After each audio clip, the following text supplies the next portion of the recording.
released with the indictment show the documents were stored haphazardly in various locations at Mar-a-Lago, including inside a bathroom, also on a stage in a ballroom trafficked by many people. Joining me now is Democratic Congresswoman Abigail Spanberger of Virginia, a former CIA case officer who serves on the Intelligence Committee. Congresswoman, welcome. You worked in the CIA.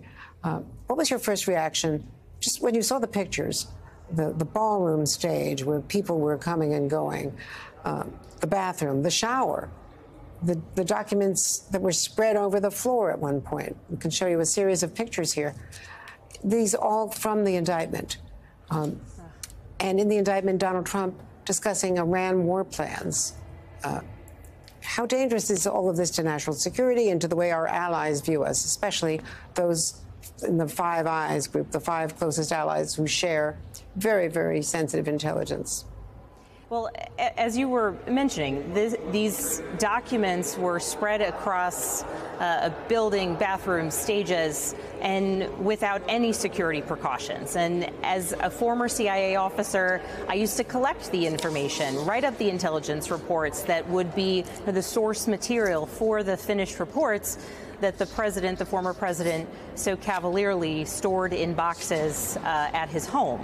Now, the precautions, the protocols that we had at CIA was everything gets locked up. They get locked, documents, classified information. It gets stored on a classified system. It gets stored in a safe, which is then stored in a SCIF. Right? The precautions that we took to safeguard America's secrets and safeguard, America's planning, safeguard the information provided to us by our partners and allies. Those precautions were extraordinary because the importance of this information is extraordinary to our national security, to the lives of our service members, to our plans and intentions, and the fact that it would be just haphazardly strewn across the Mar-a-Lago resort is just unthinkable. And what about the fact that, there's a lot, Lindsey Graham is saying, well, he's not a spy, therefore the Espionage Act should not apply. Well, the Espionage Act does not only involve spying. It involves loosely handling national defense information. Andrea, that's the charge here. Anyone who has access to our nation's secrets has an extraordinary responsibility to protect those secrets. That is ingrained in us on day one when we enter CIA. When I was a former CIA officer, it's ingrained here in the halls of Congress when we enter, and on the Intelligence Committee, I now have continued access to an array of classified information. The reporting that would have been in these boxes, the information that would have been in these boxes, is information that will keep our country safe or make us vulnerable, depending upon who has it. The information in those boxes, we're talking about the capabilities that we as a nation have. We don't want that out there, possibly, accessible to others. The information that we know about foreign nations and their capabilities, their war planning, their nuclear capacity. We don't want people to know what we do know, and we certainly don't want them to see the intelligence reporting on it. It is vitally important that anyone with the responsibility of access to classified information do everything required of us by law and by duty to keep that information safe. And as outlined in this indictment, the former president of the United States did not do that. And what about a number of your colleagues, sort of their knee-jerk reactions to all of this, to attack the prosecutor the way Donald Trump is, to attack Joe Biden, and to say that it's all the same as Hillary Clinton, Joe Biden, Mike Pence, although they're not going after Mike Pence in the same way.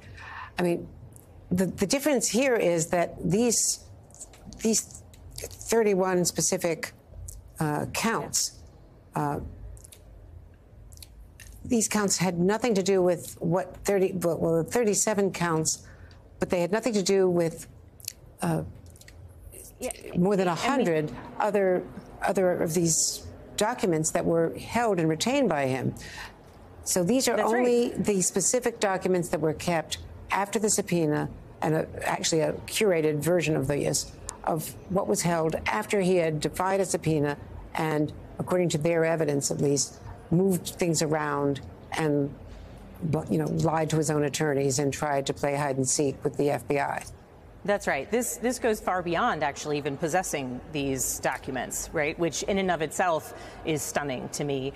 This goes to the next step of when asked to return documents so that they could be kept safe, so that they could be, outside of a potential, vulnerability for others to gain access to them, so that they could be stored as they were supposed to be.